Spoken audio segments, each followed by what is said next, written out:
Cuando quieras. ¿Tenemos audio ya? Sí. Bien, bueno, buenas tardes a todos. ¿A dónde debo mirar, Patricia? ¿Por allá? Sí. Bien. Una alegría para mí compartir una nueva reunión del Foro de Máster de Derecho Administrativo. Esta vez, como siempre, es un lujo. El lujo está dado en esta ocasión porque van a exponer Miriam de Barea y Emilia de Cota.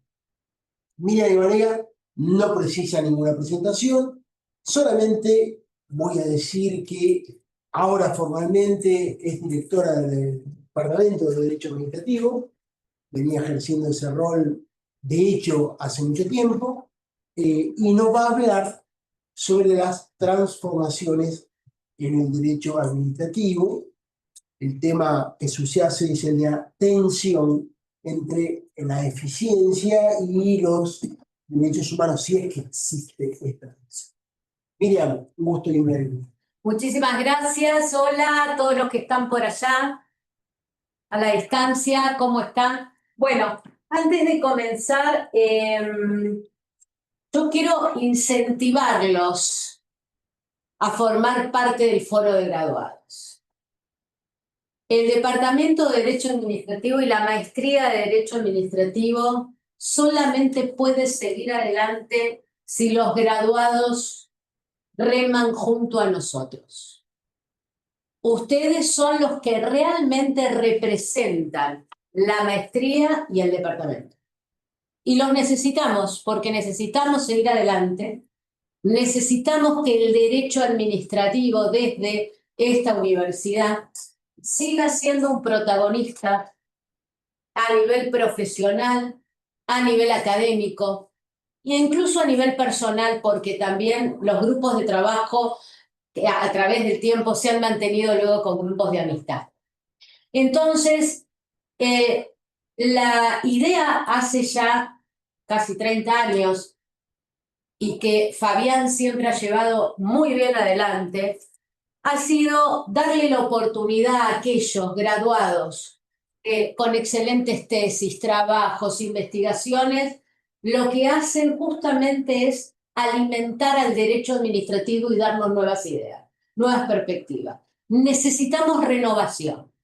Y el graduado es la renovación. Es el que nos aporta ideas, es el que lo viejo lo transforma en nuevo, el que realmente nos permite seguir adelante y que el derecho administrativo siga teniendo el protagonismo que tiene que tener el Estado de Derecho. Por eso, realmente apoyo, pero 100% los objetivos de Fabián. Acá no es cuestión de venir a exposiciones o grandes exposiciones, sino plantear dudas, nuevas ideas, intercambiar. Y todos aquellos, y esto es importante, todos aquellos que por alguna cuestión profesional o académica quieran plantear un tema, quieran exponer, que tengan una necesidad de una capacitación, no tienen nada más que mandarme un mail o mandárselo a Fabián, que seguramente lo vamos a tener en cuenta. Así que el foro, graduados, el máster, una diplomatura postmagistral que dirige Patricio San Martino, una especialización en contrataciones públicas, una diplomatura en Derecho Sanitario. Este es el Departamento de Derecho Administrativo y ustedes son los principales protagonistas. Como telonera, de la que después va a exponer, en realidad voy a reflexionar y les voy a tirar esas reflexiones a ustedes para poder hablar después. En algún momento quizás tengamos que retomarlo sobre estas transformaciones del derecho administrativo. Cuando buscaba antecedentes, es decir, bueno, esto de la transformación del derecho administrativo, cómo es, ¿no?, que viene desarrollando, claro, me encuentro con trabajos del año 2000, 2005, Javier Marnés es uno de los que más lo ha desarrollado, Casagne, un excelente artículo que recomiendo de Ignacio de la Riva, del 2020, muy bueno, y hoy Casagne publicó un artículo justamente sobre la transformación del acto administrativo a partir de la ley de bases. Es decir, hablar de la transformación del derecho administrativo no es hablar de algo actual, es hablar de algo que se viene produciendo hace décadas. Algunos de ustedes se acordarán que en la década del 90 hablábamos de la huida del derecho administrativo.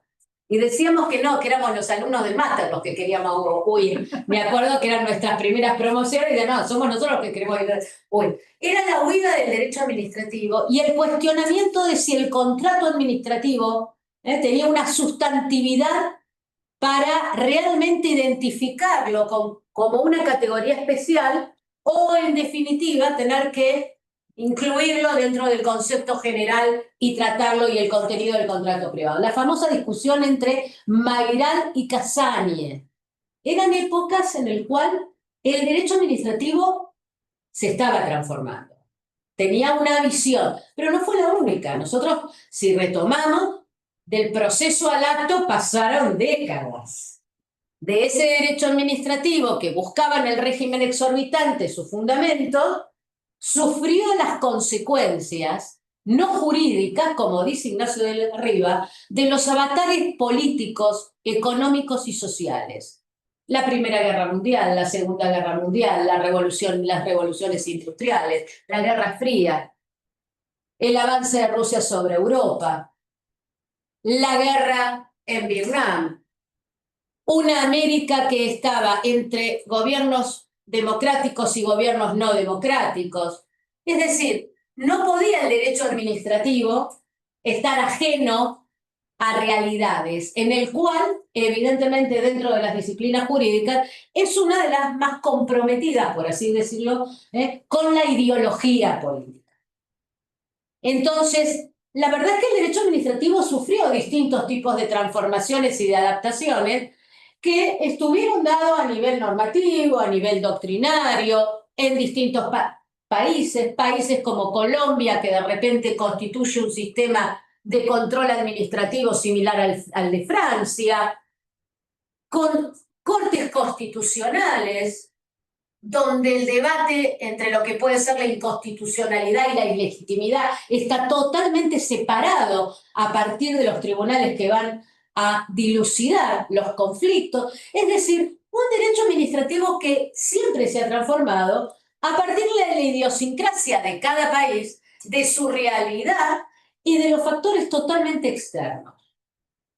Entonces, ¿por qué volver a hablar de la transformación del derecho administrativo? Porque en realidad vive en transformación. Quizás porque en las últimas décadas ha tenido, sí, yo les diría un embate, ¿no? Ese tipo de impacto por vamos a ver, algunas causas, solamente para mencionar, que han transformado y reinterpretado las instituciones tradicionales. Hay un mito, el mito del eterno retorno, que dentro del estoicismo ha sido muy desarrollado.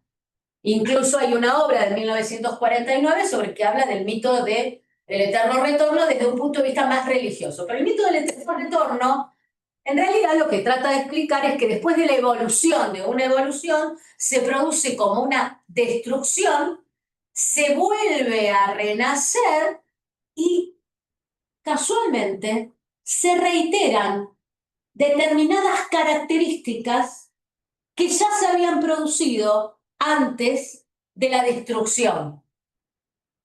Uno debería, en definitiva, también analizar si no hay una especie de ese mito del eterno retorno en el cual vamos, volvemos, con lo cual me parece que la transformación en la disciplina tendríamos que diferenciar aquello sobre que realmente es una transformación que no vuelve atrás, que ya se implanta en el derecho administrativo, que produce el cambio, y aquella que es coyuntural, aquella que sabemos que va a estar sometida a determinadas cuestiones de idas y vueltas. Pero sabemos que hay algunas cuestiones que nos dicen hay otro derecho administrativo. No sé si hay otro, quizás es el mismo, pero reinterpretado, bajo otro ángulo. Ayer escuchaba a Jaime Rodríguez Agrana Muñoz, que lo invitó la profesora Stortoni a un instituto que ella incluso dirige en la Universidad 3 de Febrero, y justamente él hablaba de esto de que ya tenemos que dejar de lado esta noción y esta concepción del régimen exorbitante. O sea, no quiere decir que no haya tenido una importancia y que deba ser reinterpretado, pero ya no podemos entender al derecho administrativo desde la noción del régimen exorbitante. Ahora, también uno debería plantearse si es necesario entrar en definiciones de la disciplina o no. Si realmente vale la pena tratar de encerrar todo su contenido, o no estamos viviendo una transformación donde el derecho administrativo pasa a tener una mirada transversal, ¿eh? Y en el cual el contenido a veces se nos va de las manos como el agua, porque termina esparciéndose. Veamos 3 o 4 causas. La primera, hoy lo habla Cassani en el artículo que publica. Un derecho administrativo ya basado e interpretado a partir de los principios generales del derecho. Él vuelve sobre su criterio de finis, vuelve además sobre los positivistas y cómo la moral las incorporan como Alexi. Muy interesante porque Cassani toma su libro de principios, y justamente lo plasma. ¿Por qué? Bueno, porque evidentemente la ley 27742 incorpora una serie de principios a la ley de procedimiento, no me voy a meter en el tema de mi vida, que uno dice, bueno, volvemos a esos principios generales del derecho. Tenemos esos principios generales del derecho. Bien, esta es una característica que, sin embargo, en nuestro país estuvo muy presente para la evolución de distintas instituciones y figuras del derecho administrativo. Por ejemplo, la responsabilidad del Estado. Por ejemplo, la responsabilidad del Estado, donde la ley tiene poco tiempo. La responsabilidad del Estado es un ejemplo típico, donde los principios generales fueron los que le permitió a la Corte justamente construir el camino de la responsabilidad del Estado sin tener una ley. Sin tener una ley. Este es uno de los tantos ejemplos.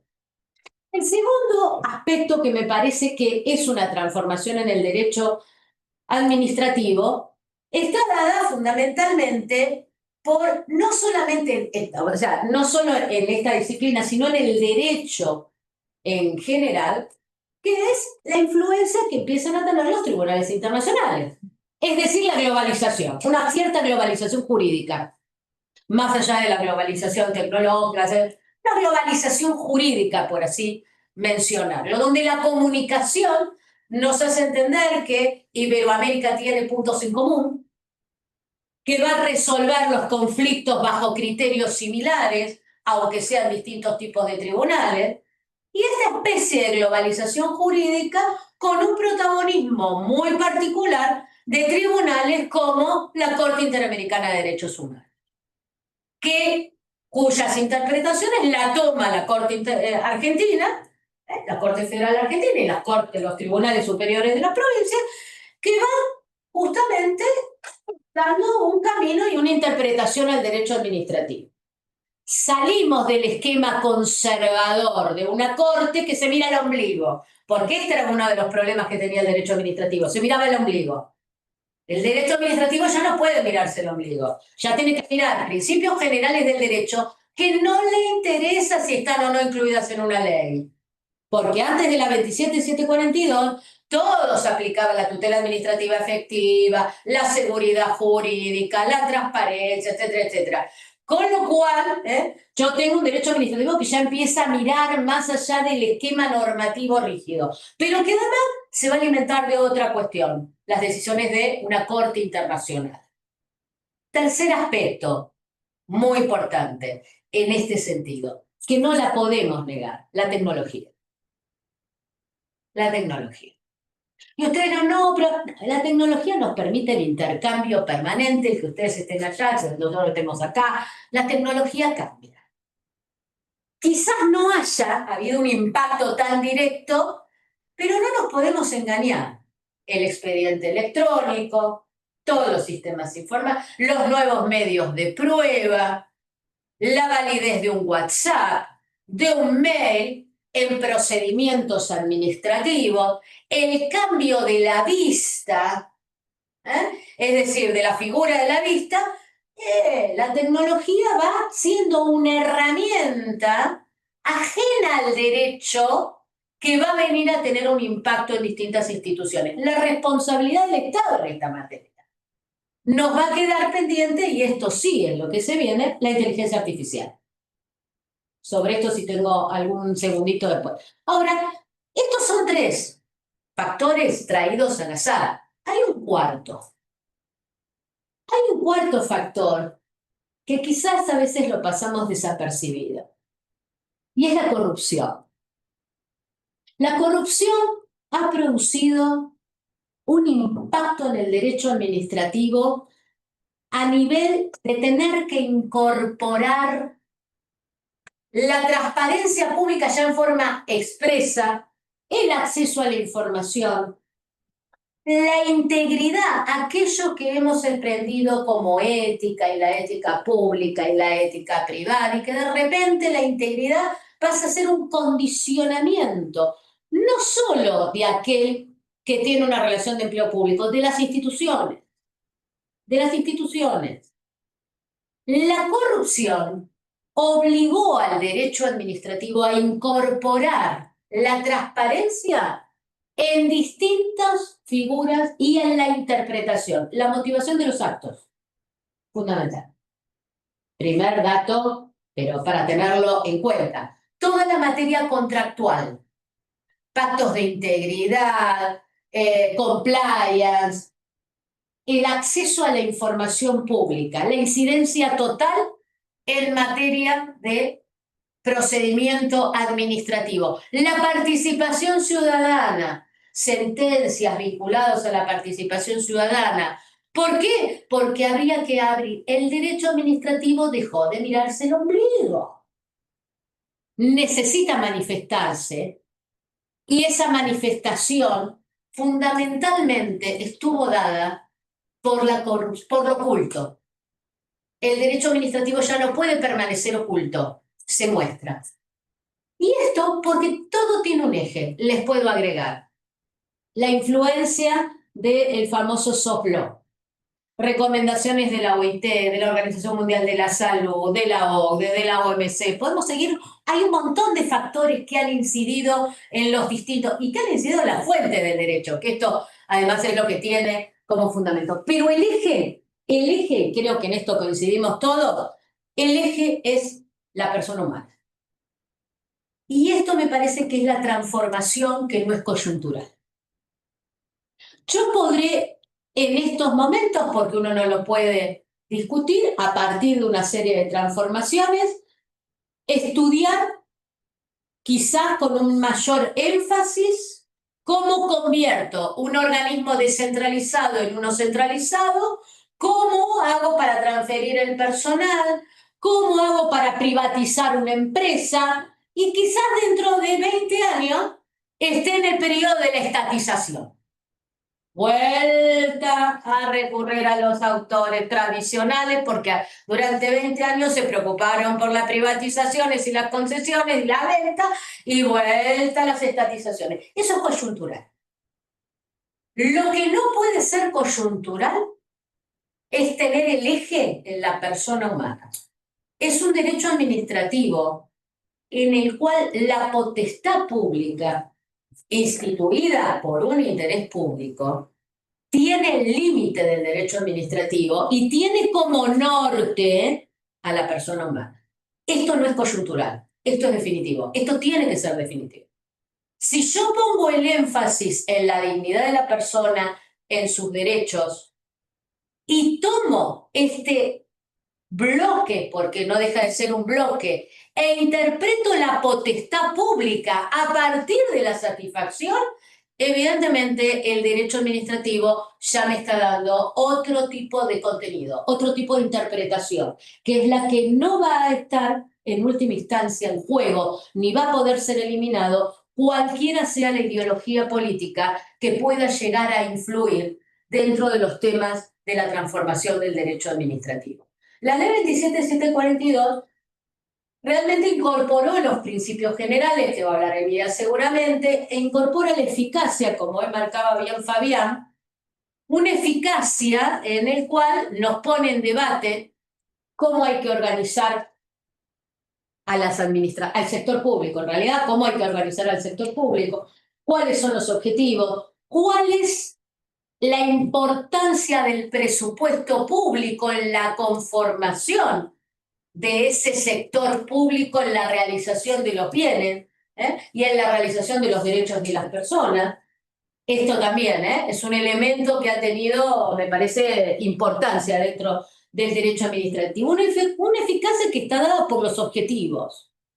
Entonces, me parece que podemos hablar de una transformación del derecho administrativo que va a seguir en evolución, que va a seguir cuestionándonos. Lo que no podemos ya es discutir esa eficacia de la disciplina, a dónde está dirigido el objetivo de la disciplina, cuál es a partir de ese objetivo de la persona humana, se pueden o no modificar circunstancialmente, coyunturalmente, por ideologías, por movimientos, porque cada país, esto en última instancia será cuestión de seguir evaluándolo, pero me parece que la transformación pasa por eso, por esa dignidad de la persona humana que va a tener influencia en el acto administrativo, en el procedimiento, en la responsabilidad del Estado, en las medidas cautelares, en el control judicial,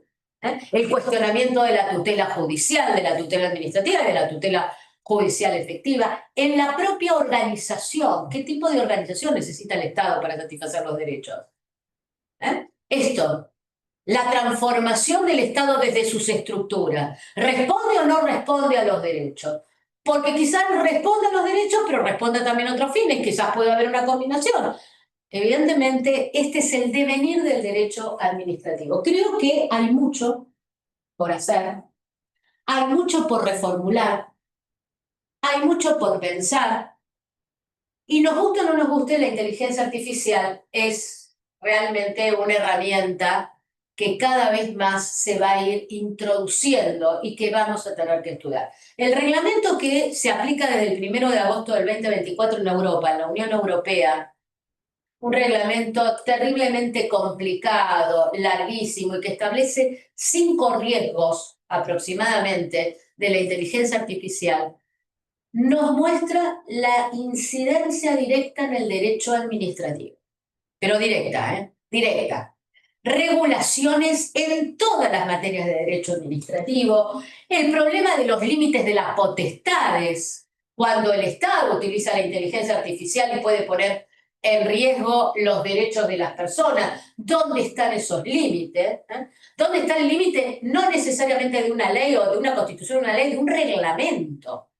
Hoy estaba leyendo en un periódico uno de los riesgos máximos que establece la reglamentación es la prohibición de la inteligencia artificial, por supuesto, para lo que es la identificación de la persona, por el tema de los sesgos, etc. Hoy estaba leyendo recién que en Londres la policía detectó un pedófilo en plena calle con una niña de 6 años por las cámaras por reconocimiento facial.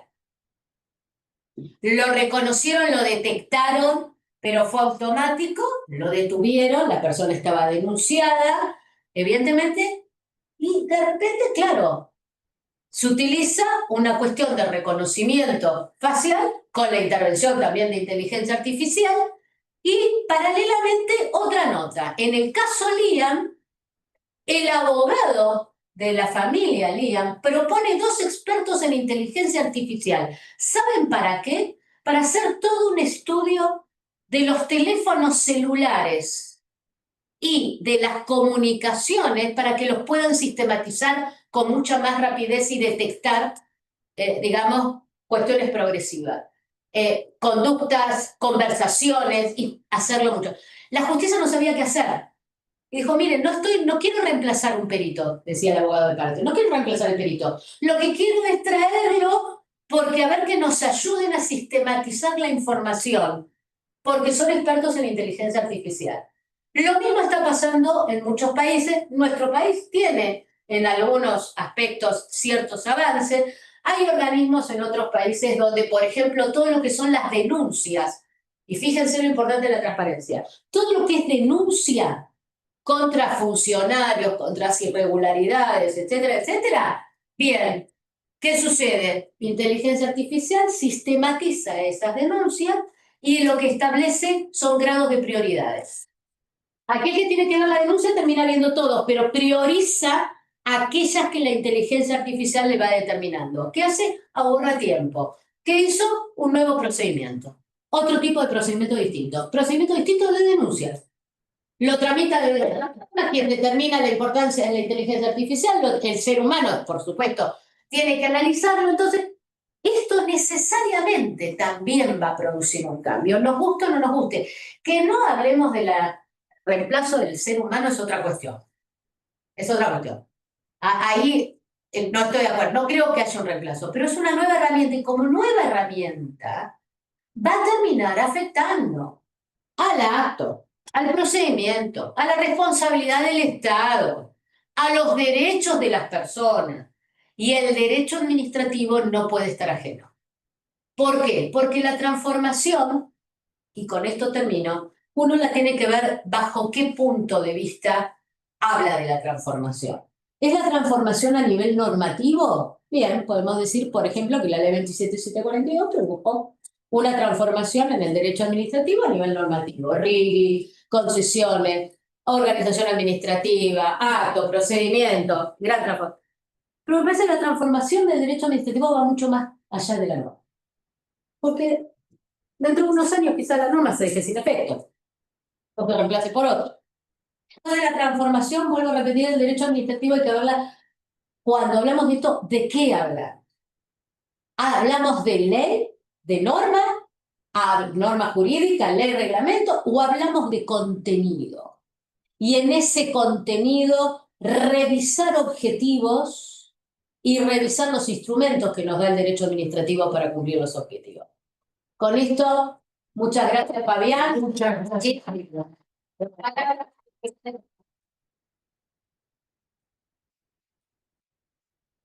Lilia, con semejante telonera, estás en un... Voy a aburrirnos ahora. No, va.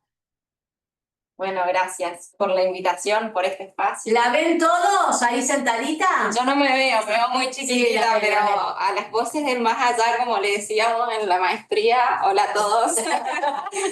Si hablan nos asustamos porque no sabemos de dónde salen las voces, así que nada, para las preguntas estoy a disposición igual.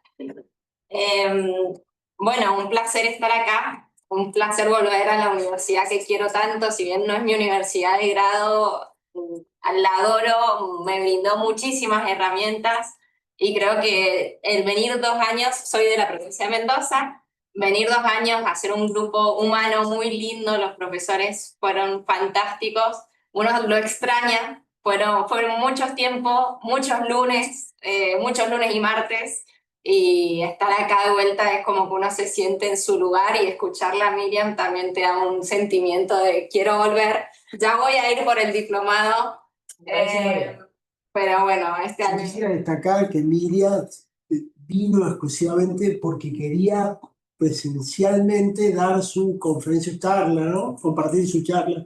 Y valoramos mucho eso, Sí, eso desde el foro. Es que la presencialidad es hermosa en esta facultad, en esta universidad, igual que cuando rendí la tesis. También decidí la presencialidad, uno puede elegir, pero uno se siente más cómodo de alguna forma y yo con el contacto es más cómodo. Bueno, rendí la tesis. Mi idea de esta charla es contarles un poco cuál fue mi tesis, introducir las reformas ahora a 742, pero contarles mi experiencia durante, en el proceso, en la defensa, y ahora adaptándola un poquitito a este control de convencionalidad con estos principios incorporados. El tema yo lo elegí, trabajo en el Instituto Provincial de Juegos y Casinos y lo elegí previo a iniciar la maestría.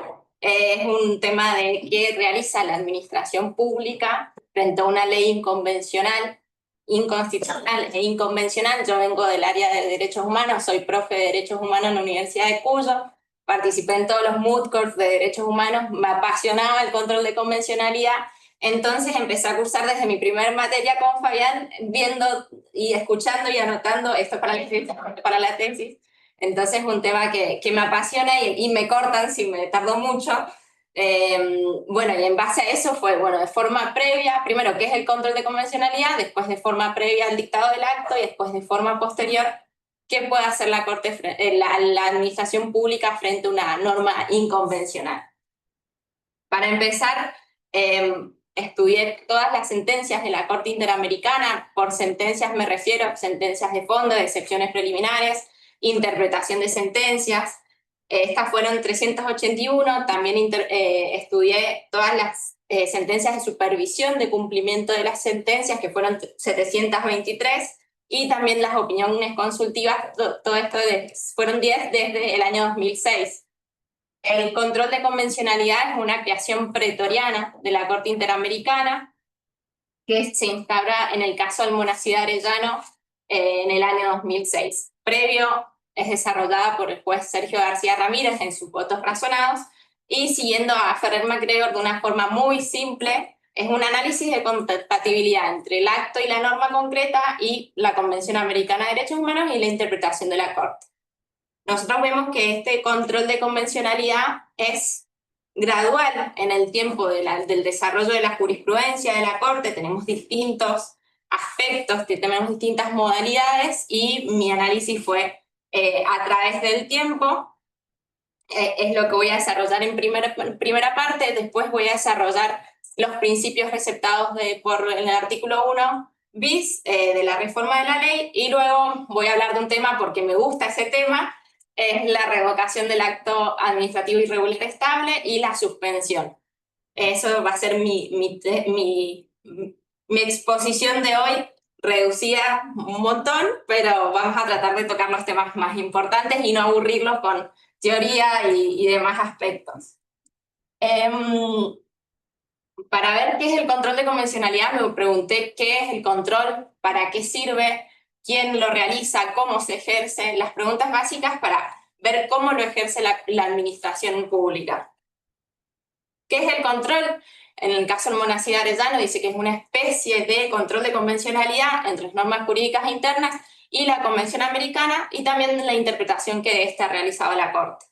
2 meses después, en el caso de trabajadores cesados del Congreso contra Perú, elimina una especie de, y enfatiza y exige un control de convencionalidad y agrega 2 importantes premisas que las repite, que debe realizarse de oficio y en el marco de las competencias procesales respectivas. ¿Cuál es el parámetro convencional? ¿Con qué nos referimos? ¿Con qué hay que hacer este control de convencionalidad? La Convención Americana de Derechos Humanos, la interpretación que está realizada la Corte, y en el caso Masacres del Río Negro agrega todos aquellos instrumentos interamericanos de igual raigambre, es decir, Corte Interamericana sobre Desaparición Forzada, Convención Interamericana contra la Corrupción, Convención Belém do Pará, etc. Después se va a ir ampliando este control de convencionalidad con respecto a las opiniones consultivas. En la opinión consultiva del año 2018 específicamente exige la Corte Interamericana que también debe realizarse este control de convencionalidad con lo señalado en su jurisprudencia no contenciosa, es decir, la faz consultiva, y lo analiza en específico, por lo tanto también tenemos que tomar como parámetro de convencionalidad lo que ha realizado la Corte y ha dicho en sus opiniones consultivas. Con respecto a quién ejerce este control de convencionalidad, esto vamos a ver que ha ido evolucionando en el tiempo. El primer desarrollo es el Poder Judicial, después lo va a ir empleando autoridades judiciales, después va a ir mechando un poco más, va a ir siendo órganos vinculados a la Administración de Justicia, después órganos que ejerzan funciones jurisdiccionales, hasta que llegamos al caso Hellman en el año 2011, en el cual específicamente la Corte Interamericana amplía a toda autoridad pública. Caso Hellman 1 se conoce, es el caso de sentencia de fondos y reparaciones, y después el caso Hellman 2 en el 2013 es de supervisión de cumplimiento y lo especifica nuevamente y ratifica que es a toda autoridad, es decir, que la Corte Interamericana a partir del año 2011 exige este control de convencionalidad como función y tarea de toda autoridad administrativa, sin distinción de niveles. Realiza este control de convencionalidad con respecto a distintos órganos a lo largo de su jurisprudencia, que lo vamos a ver, Y en definitiva, todo decreto, ordenanza municipal, reglamento, acto administrativo, debe ejercerse este control de convencionalidad. ¿Cómo se ejerce este control de convencionalidad? Y ahí es cuando entra mi tesis, cómo la administración pública lleva a cabo, cumple con el mandato convencional y lleva a cabo este control. Dos premisas desde el principio, de oficio y en el marco de sus respectivas competencias. Esto en el marco de sus respectivas competencias y regulaciones procesales fue la base de mi tesis, lo reitera la Corte en el 82% de todos sus pronunciamientos, de los 1.114 pronunciamientos que estudié, en el 82% lo reitera. Y siguiendo a Sagües, que es el profesor que también ha dedicado mucho a este control de convencionalidad, podemos distinguir dos facetas en base a lo que señala la Corte Interamericana, el caso Hellman II del 2013, el control de convencionalidad de tipo constructivo y el control de convencionalidad de tipo represivo. Control de tipo represivo es el primero, es la primera faceta, es el caso Almonacid Arellano, el deber de suprimir la norma, eliminar la norma por resultar inconvencional, la que en específico señala la Corte Interamericana, desde su inicio carece de efectos jurídicos por ser inconvencional. Y después, el caso del control de convencionalidad de tipo constructivo armonizante, es el caso que se desarrolla a partir del caso Raiza Pacheco, el cual establece que la autoridad administrativa tiene que hacer una interpretación conforme, que es lo que se denomina como interpretación mutativa por adición, es decir, de las normas hay que realizar esta interpretación conforme, que es lo que voy a realizar con respecto a los principios incorporados al artículo primero, en mi exposición. Tenemos esos dos tipos en específico. Bueno, como les señalé, las fuentes de mi tesis, para los que están muy lejos, no lo van a ver, pero me imagino que pueden tener acceso a esto. Y si no me piden, hice un anexo en mi tesis en donde desarrollé de los 1.114 procedimientos, hay 99 fallos en donde fui desarrollando quién lo ejerce, la norma interna sujeta al control de convencional, la norma convencional, la acción que se exige, la competencia y el fundamento. En esto lo fui desarrollando y tenemos que se exige el control de convencionalidad en 99 de los pronunciamientos, de los cuales se exige a las autoridades públicas, es decir, la autoridad administrativa, en el 60 de estos casos, es decir, el 60% del 100% se exige a la autoridad administrativa. Vemos al principio que es poder judicial, pero ya al final la Corte es siempre autoridades del Estado, es decir, a lo largo de la evolución concluimos que sí o sí la autoridad administrativa está obligada, por lo tanto no está sujeto a discusión. Ahora bien, avanzando ya en la segunda parte de la exposición, la ley 27742 incorpora en el artículo 1 bis importantes principios, los legaliza, los pone en la letra de la ley, principios que ya hemos conocido, principios que ya hemos visto en la doctrina, en la Corte Interamericana y en nuestra Corte y las Cortes provinciales, pero los juridiza y los pone en específico en el 21 bis. Tenemos la juridicidad, razonabilidad, proporcionalidad, buena fe, confianza legítima, transparencia, tutela administrativa efectiva, simplificación administrativa, buena administración. Principio de juridicidad, importantísimo que se incorpore el principio de juridicidad en el principio de legalidad, como bien nos dice el doctor Comadira. Hablar de este principio de legalidad implicaría el sometimiento a la ley y no al ordenamiento jurídico en sí. Esto ya fue receptado por nuestra Corte, ya fue receptado por la Procuración del Tesoro de la Nación. Incorporamos de esta forma todos los tratados internacionales en el artículo 75, inciso 22, etcétera, etcétera, etcétera. Con respecto a la tutela administrativa efectiva, acá donde voy a hacer hincapié, porque tenemos una rica jurisprudencia de la Corte Interamericana, que igual ya ha sido recepcionada en nuestros tribunales internos, pero es importante traerla a colación y traerla en específico para el análisis de la administración pública y de este ejercicio de control de convencionalidad. ¿Qué es la tutela administrativa efectiva?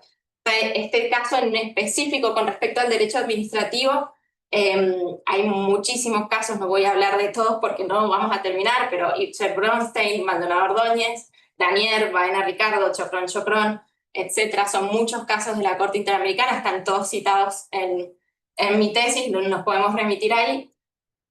Establece que se refiere al artículo 8 de la Convención Americana, pero si nosotros nos vamos al artículo 8, vamos a ver garantías judiciales, como las garantías judiciales, bueno, la Corte Interamericana desde antaño, una jurisprudencia constante, ha señalado que estas garantías no solo deben aplicarse al proceso judicial, sino en todo proceso en donde estén en juego de los derechos de los particulares, incluyendo procesos constitucionales, procesos administrativos, procesos judiciales, laborales, etcétera, etcétera, etcétera.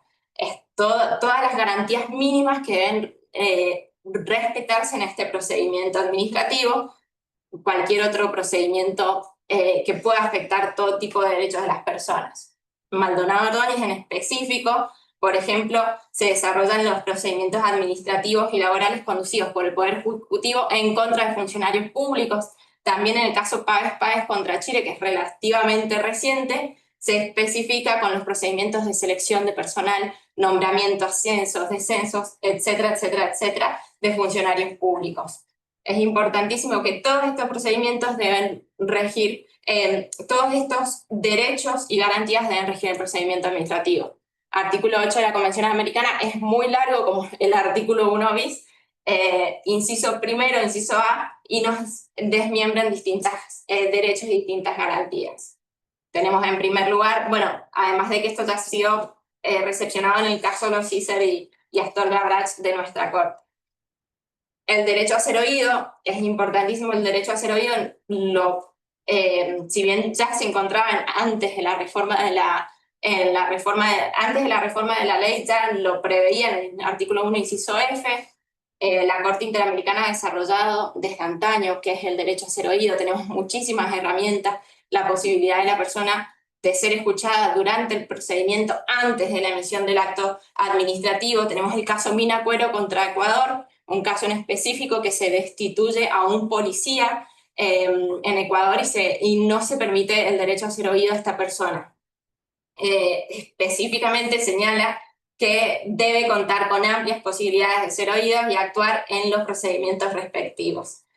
Tenemos también el derecho a ofrecer y producir pruebas, ya se encontraba este derecho y esta garantía, pero es importante señalar, por ejemplo, lo receptado por la Corte Interamericana, caso Ibcher-Bronstein, en donde la Dirección de Migraciones, bueno, es un caso de una persona de nacionalidad peruana que está justamente dueño del Canal 2, en el cual se deniega la nacionalidad peruana por parte de la Dirección Nacional de Migraciones cuando dicha nacionalidad fue otorgada por el presidente en conjunto con el Ministerio de Relaciones Exteriores. La Corte Interamericana trata en específico una incompetencia en razón del grado y en este derecho de ofrecer y producir pruebas, este procedimiento contra Richard Bronstein, no le dejaron al señor Bronstein a presentar ningún tipo de pruebas, se analiza en específico eso, por ejemplo, no se le comunicó ni siquiera los cargos por los cuales se les sacaba la nacionalidad peruana, y se analizan, es muy bueno verlos porque tenemos que verlo desde el punto de vista del procedimiento y cómo en los hechos se traslada y cómo es importante, sobre todo también en los casos argentinos que nombra las instituciones que nosotros somos más familiares, por así decirlo. El caso Maldonado Ordóñez también no contó con ningún tipo de información previa al sumario administrativo que se realizó y desarrolla todo este derecho en específico. El derecho a una decisión fundada es importantísimo, todo el desarrollo de la Corte Interamericana, el derecho a una motivación, la arbitrariedad, establece casos, en Argentina tenemos el caso Perroni y Prekel contra Argentina, en Maldonado Ordóñez, Granier, Granier específicamente contra Venezuela, que se habla de la Radio Caracas Televisión, donde se les priva de este espectro de televisión sin ningún tipo de justificación, sino porque deseaba utilizarlo el Estado venezolano. Tenemos distintos procedimientos administrativos donde se desarrolla qué es la motivación y cuando hay arbitrariedad, y en específico dice la Corte Interamericana que hay ciertos actos administrativos, la palabra ciertos es algo que a mí no me convence, pero siempre pone la palabra ciertos actos administrativos deben tener motivación. Para mí todos los actos administrativos tienen que tener motivación, pero la Corte habla de ciertos actos administrativos en los hechos, en los motivos y en las normas. En el caso Granier, específicamente, se habla de esta prohibición de discriminación con respecto a privación del espectro de televisión por razones técnicas que no se fundamentaron. La Corte Interamericana no puede evaluar esto porque no fundamentó el Estado ni en instancia internacional ni en instancia de sede administrativa por qué se le quita esta posibilidad a la Radio Caracas Televisión. La Corte Interamericana también en este caso también es muy importante porque trae colación al Tribunal Europeo de Derechos Humanos para hablar de motivación, en el caso Mentex contra Armenia, y habla de los criterios en el procedimiento de licenciamiento. Es muy importante tenerlo en cuenta al momento de otorgar licencias, y habla en específico de que no puede haber sin justificación una decisión sobre una licencia. Caso Baena Ricardo también, específicamente en el laboral y administrativo, la discreción, y lo importante es que establece que la discreción tiene un límite infranqueable, que es el respeto de los derechos humanos. Y así puedo seguir toda la tarde porque tengo muchísimos casos y me interesan todos, pero lo hablamos después. Bueno, y la última garantía, que es muy importante y es la que yo creo que también va a dar mucho que hablar y vamos a ver cómo se interpreta, es la garantía del plazo razonable.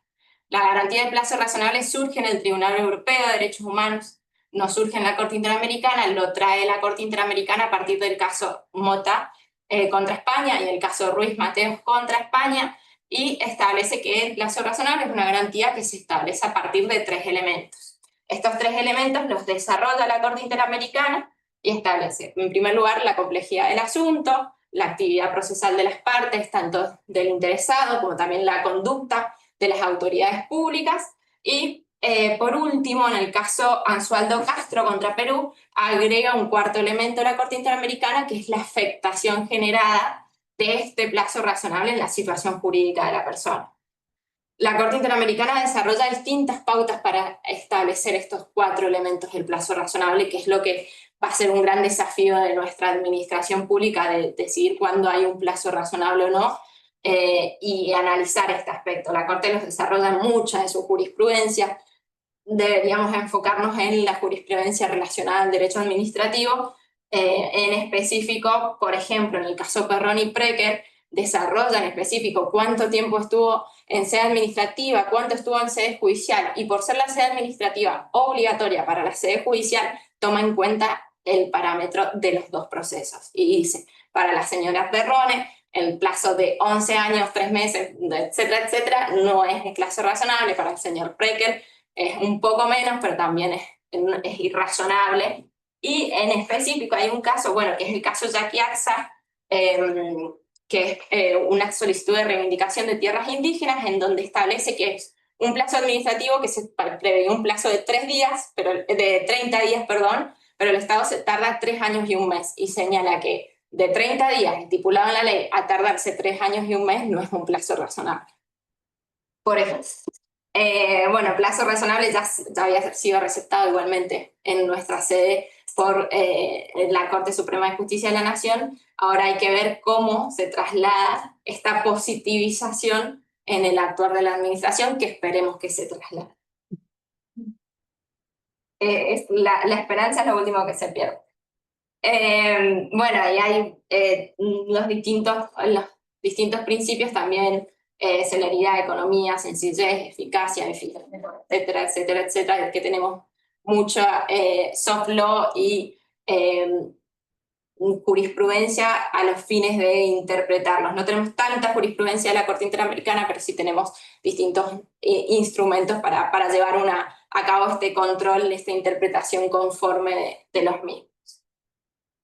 Ahora bien, mi tesis, la segunda parte de mi tesis fue con respecto a la revocación y la suspensión de los actos administrativos irregulares estables que habían generado derechos subjetivos, pero que no superaban los estándares de convencionalidad. Analicé un caso en específico en la provincia de Mendoza, que es un caso que corresponde a mi trabajo, que establece que los hijos de los familiares fallecidos en mi institución deben ingresar a planta permanente. y establece un deber. Entonces, bueno, ahí planteé si esto no es una prerrogativa de sangre, si no va en contra del principio de la transparencia, del ingreso, de la igualdad de las cargas públicas, etcétera, etcétera. Y si la administración, al haber entrado varias personas desde esta forma, podía revocar ese acto administrativo en sede administrativa y o suspenderlo. La conclusión a la que llego es la misma con la reforma de la Ley Nacional de Procedimientos Administrativos. Desarrollé todo el aspecto de la revocación y de la suspensión. En el punto de la revocación hay algunas modificaciones, que tenemos muchos escritos ya de revocación y suspensión de la doctrina, que no voy a entrar en análisis en específico. Pero bueno, se elimina el aún en sede administrativa, se agrega una vez notificado, se modifica si el acto hubiera generado prestaciones a si hubiera generado derechos subjetivos o si hubiera cumplido totalmente su objeto. Bueno, agrega distintos aspectos cuando la sentencia que anula el acto tendrá efecto retroactivo, excepto equidad. Trae distintas versiones, pero en fin, el principio general, bueno, se mantiene el deber de la administración de eliminar todo acto administrativo nulo de nulidad absoluta, pero tenemos las excepciones de que esté notificado, que hubiera generado derechos subjetivos o se hubiera cumplido ahora totalmente su objeto, que también es un tema aparte para hablar de la nulidad por la nulidad misma, el voto de Covielo en el caso Castro. Bueno, tenemos bastante para ver ahí. Pero sostuve que la administración no puede revocar ese acto en sede administrativa, sino que tiene que iniciar la acción de lesividad al estar derechos subjetivos en vías de cumplimiento.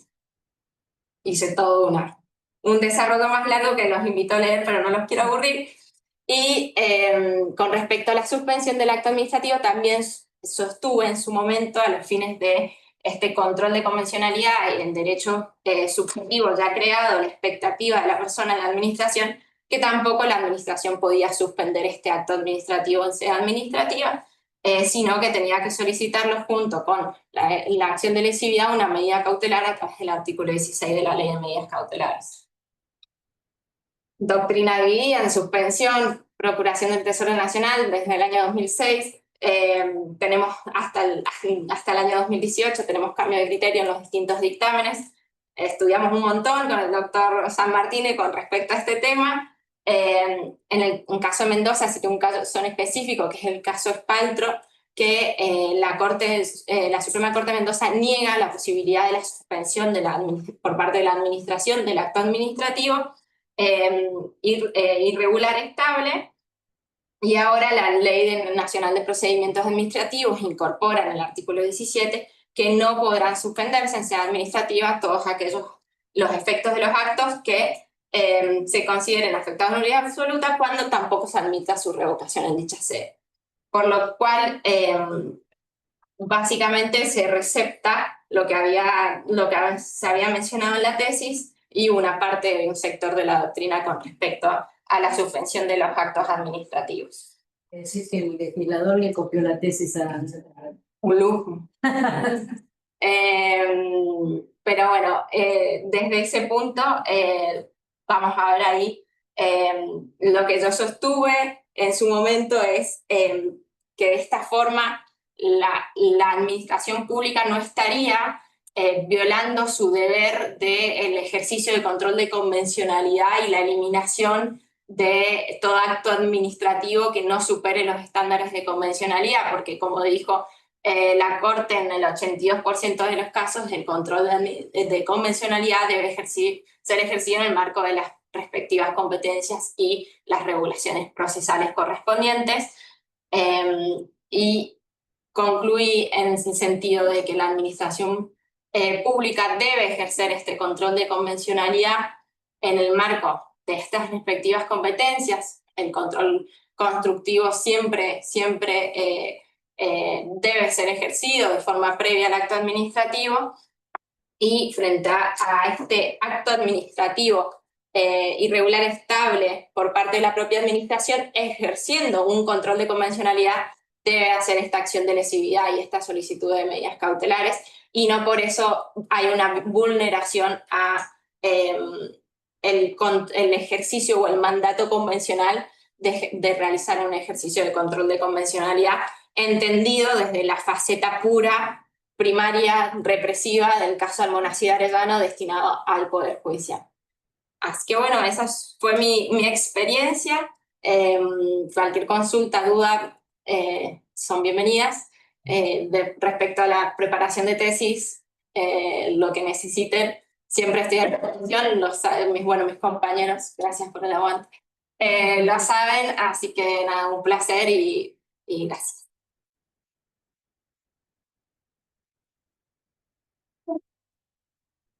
Hay que publicarlo. Claro, sí. Hay que publicarlo. Además, por todo el estudio que hiciste de la sentencia, hay que publicarlo. Está espectacular. No, hay que publicarlo. Vamos a hablar con... Sí, ¿no? Sí. Sí, vamos a ver, hay que hacer unos retoques. Bueno, hacer los retoques, hacer los... Me van a matar de un trabajo si la publico.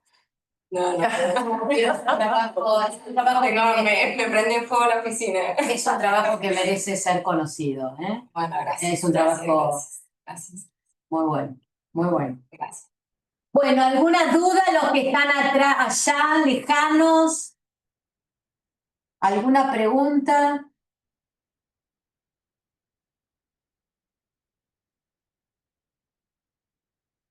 Sí, levanta el micrófono.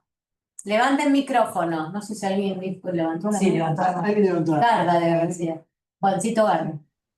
Hola, hola. ¿Viste que te dije que era Juancito? Hola. Anda, Juan. Hola, ¿cómo les va a todos? Un gusto estar acá en este encuentro. Felicitaciones a Miriam y a Emilia, extraordinarias las dos, muy interesantes. Sí, esperamos la tesis y la publicación. Sí. Me gustaría hacerle una pregunta a Emilia en cuanto a un criterio personal de ella. Sí, claro.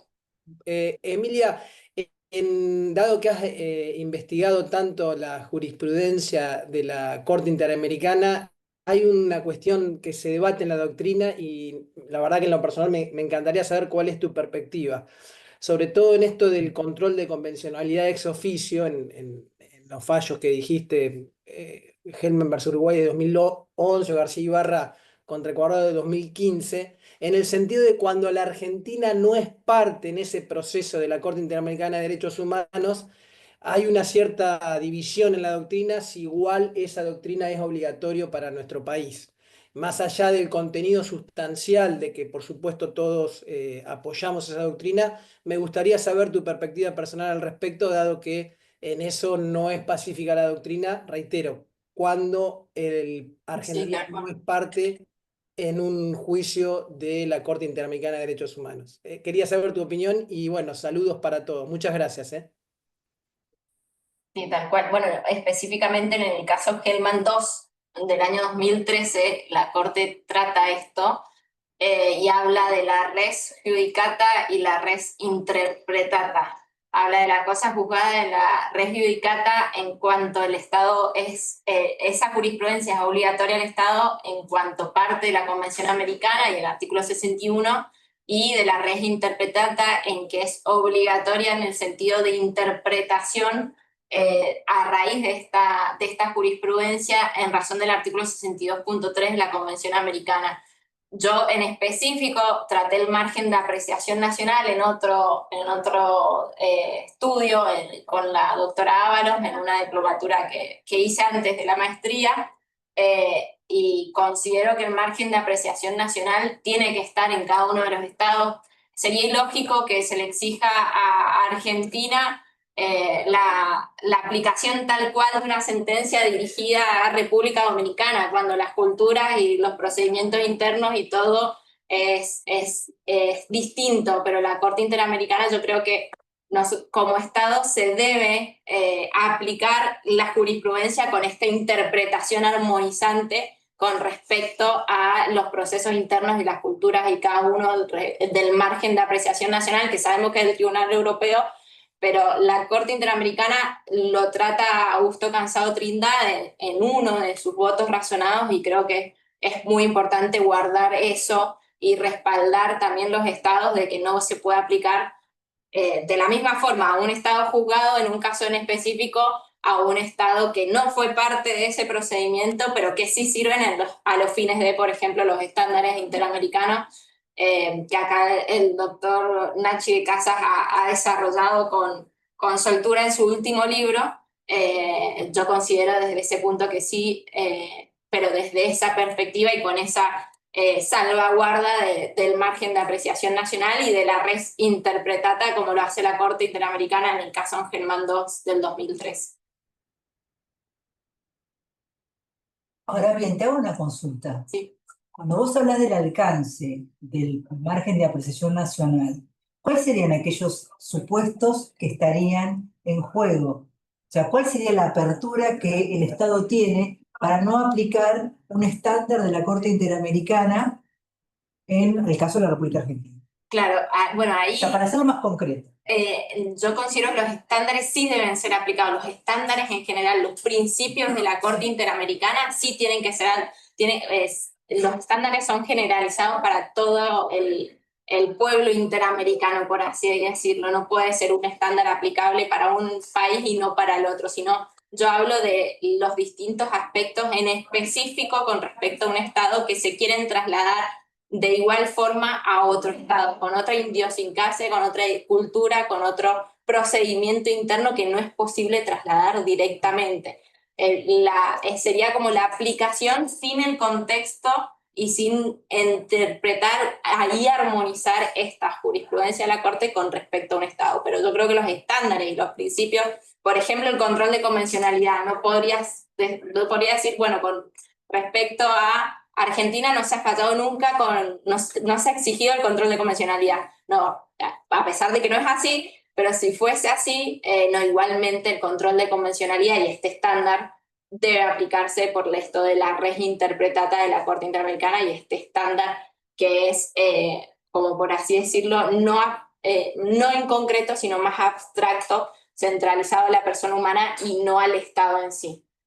Desde el punto de vista práctico, a lo que yo voy, entiendo lo que vos decís, pero para hacerlo más concreto, y esto ya te digo qué es lo que opino yo al respecto, Sí. yo escrito sobre el tema, y el punto viene desde dónde hablábamos del margen de apreciación nacional. Vos hablaste de Europa.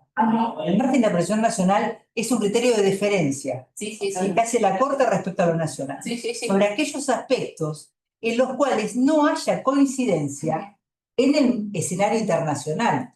Nunca podría ponerse en juego la extensión de un derecho o el derecho humano. Por ejemplo, ¿y por qué lo traigo esto? Porque se está discutiendo mucho sobre cuestiones de discriminación y sesgos. Y la Corte Interamericana ha tenido definiciones al respecto. Nosotros podríamos decir que la interpretación del alcance de una discriminación por razones de género, que son las cuestiones más discutidas hoy en día, ¿sí? O por ejemplo, por aplicar Atala-Rifo. Suponte que aplicamos Atala-Rifo, ¿sí? Entonces podríamos decir que eso no lo podríamos aplicar en la Argentina, porque la Argentina tiene una posición diferente en relación a qué se entiende por discriminación, sesgo o un estereotipo respecto a las distintas formas de género o lo que quisiéramos tomar de personas, femenino, masculino y otros. ¿Podríamos decir esto? O sea, el margen de apreciación nacional ¿podría avanzar en este punto? No, yo creo que no, y por eso no ha avanzado, de hecho. Todavía. Sí, todavía. Esa era mi pregunta porque creo que a veces cuando se habla de margen, se habla como que es muy amplio. Sí, se habla de... Esto es lo que dijo Miriam, ¿no? Exacto. Es derecho y es principio. Sí, tal Es cual. derecho y es axiología. Exacto. Sí, tal cual. Se me ocurre el tema de prensa, ¿no? También. Lo que es la libertad de prensa para un país, para otro, que pueda ser condenado, ¿no? Claro. Como vos dijiste, es instrumental si es privatización, nacionalización. Eso es algo que el Estado puede determinar. A mí no le van a decir un Estado que tiene... No, exacto. Eso es instrumental. Exacto. Eso sería margen de apreciación. Exacto. Me parece a mí, ¿no? Es la palabra justa. Pero, bueno, no.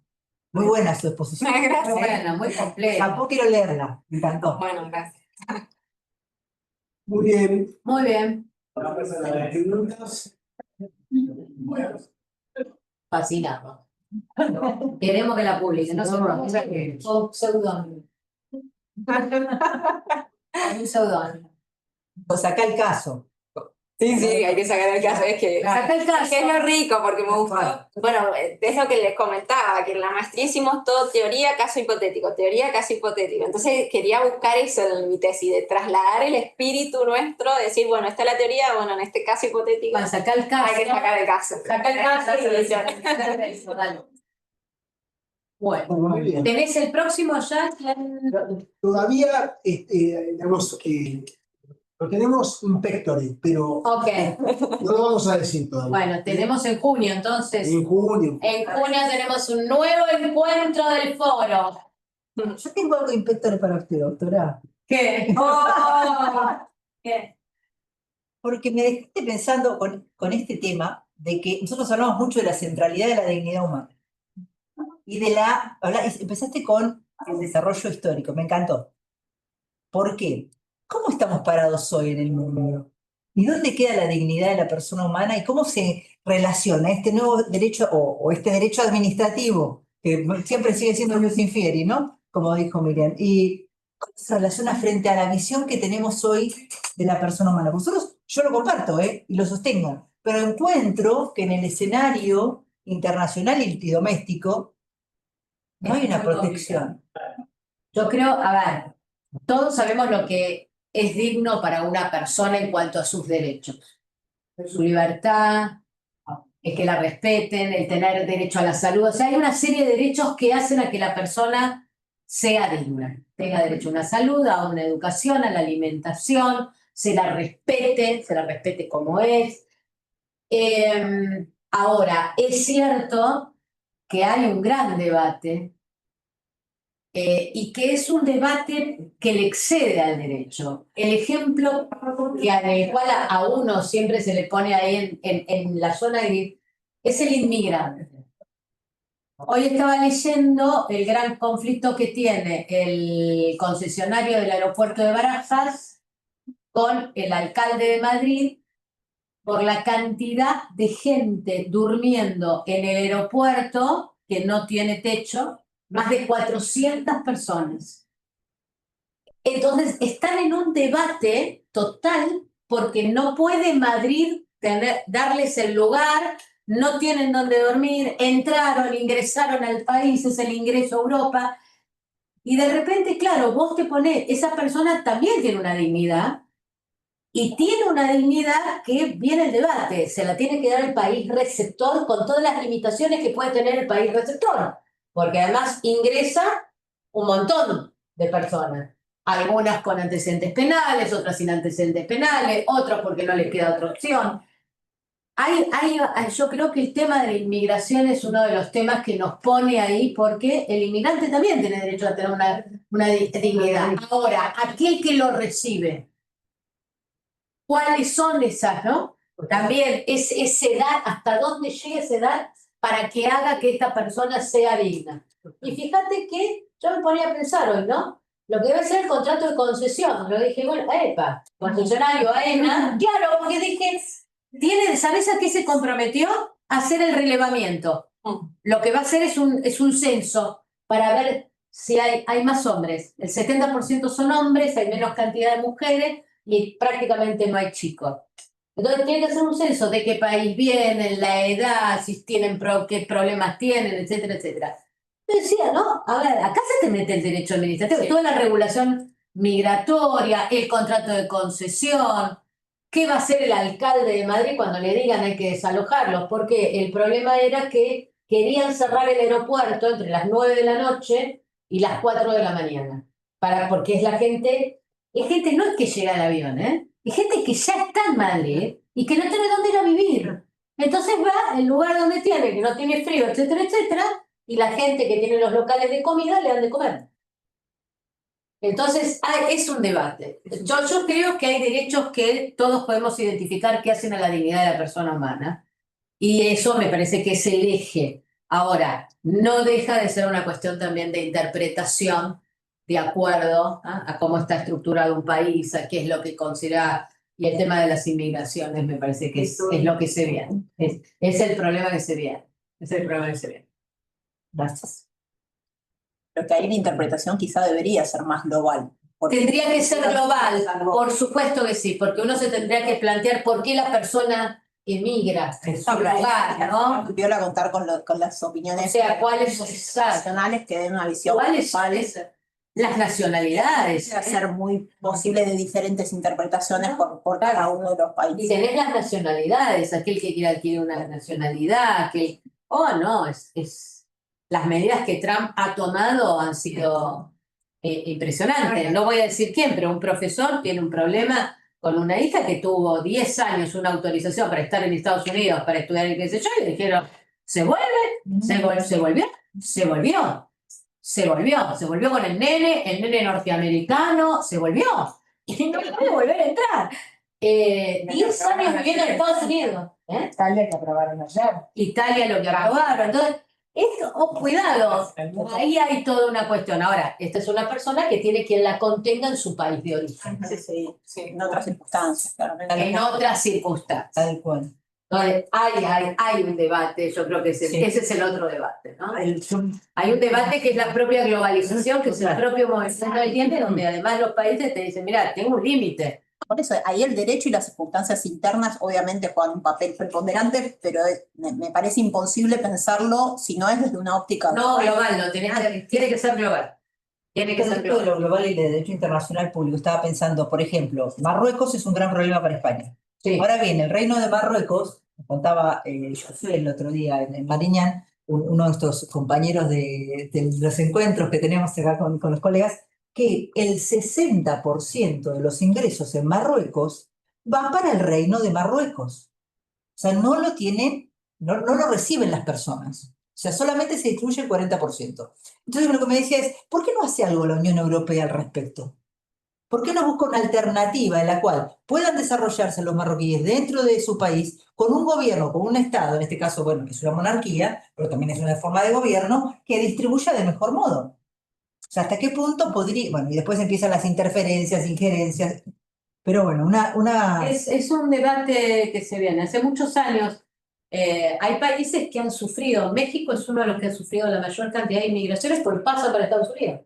Algunos se quedan, cuando no los dejan pasar, se quedan. México hace mucho tiempo está preocupado por las inmigraciones. No solo por los que migran hacia Estados Unidos y se los devuelven, sino porque los que vienen de Centroamérica que pasan por México. Es un tema.